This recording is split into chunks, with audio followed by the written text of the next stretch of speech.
What's up, all my wonderful Halloween Horror Nights fans? We are back today with another Halloween Horror Nights announcement during this wonderful week of Scarezone, and I'll also go ahead and say show announcements.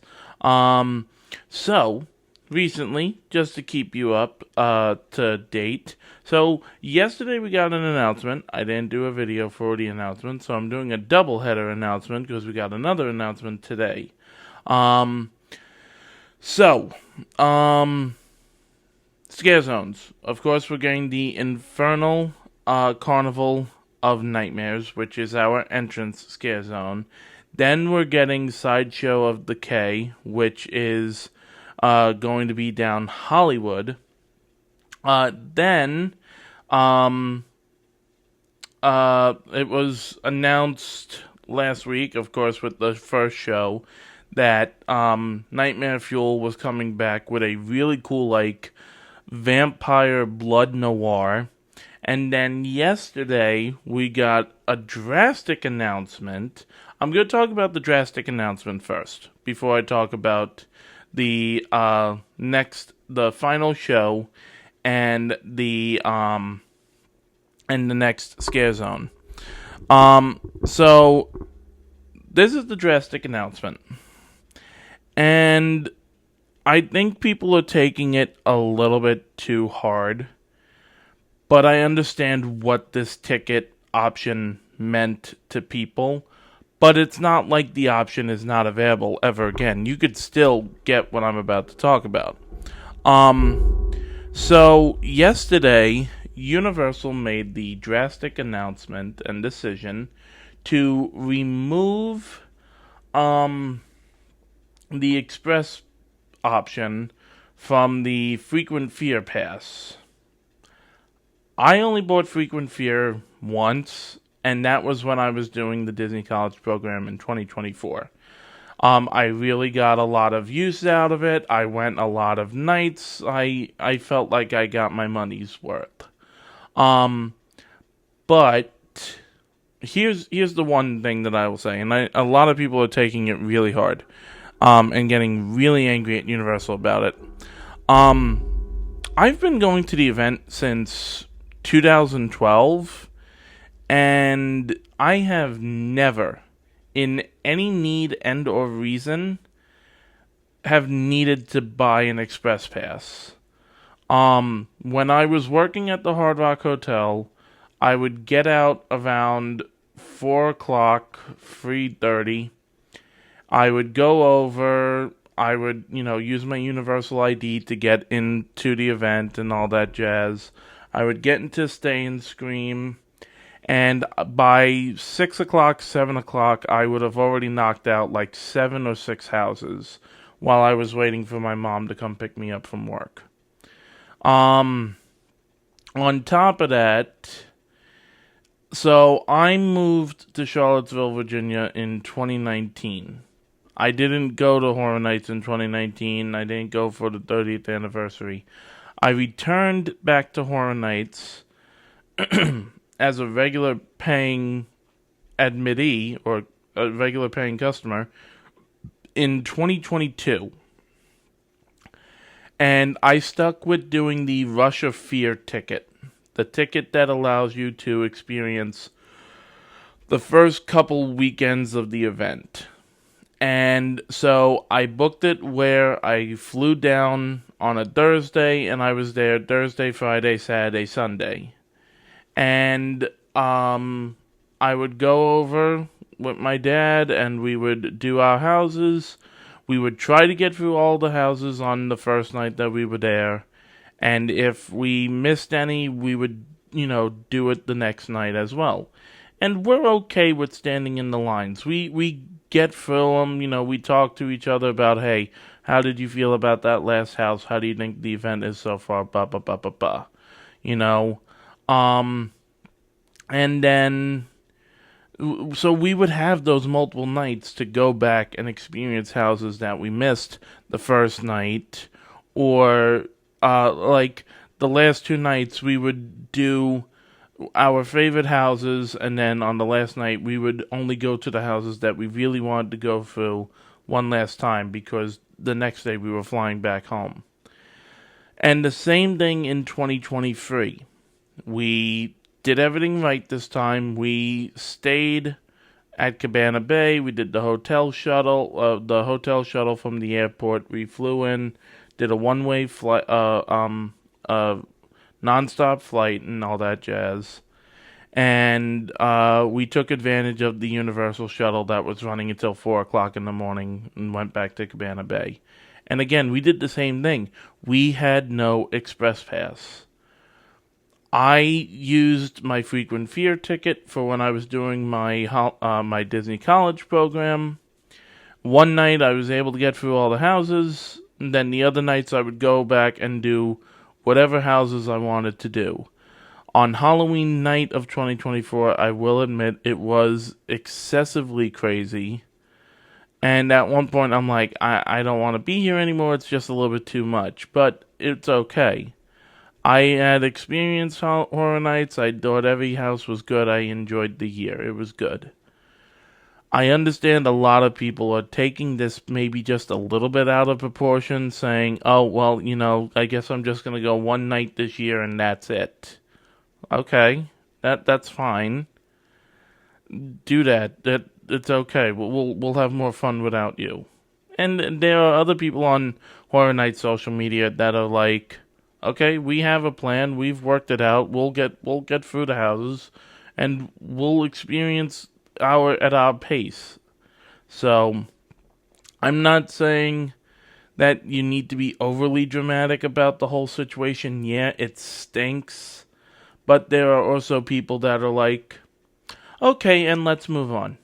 That's about it. It's the sad truth, but that's it. So anyway, now that we got that out of the bag and everything, let's dive into the two announcements that I forgot to cover. And so this is going to be show number 2.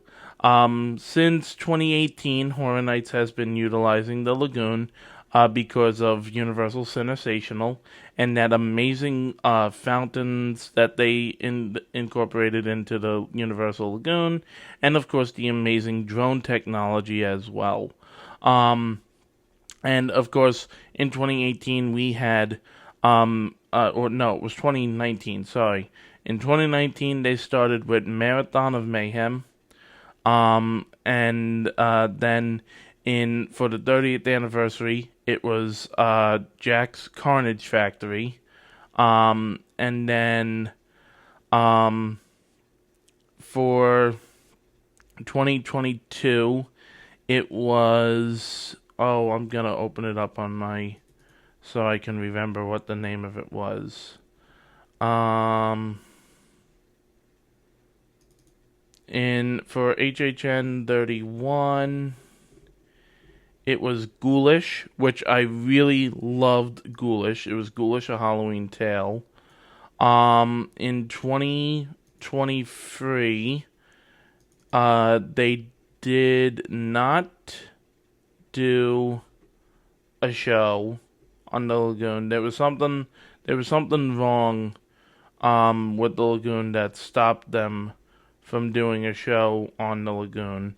And then last year they brought back Ghoulish again, but it was basically just a rehash of Ghoulish with the same music, and it was called Hauntophonic, A Ghoulish Journey.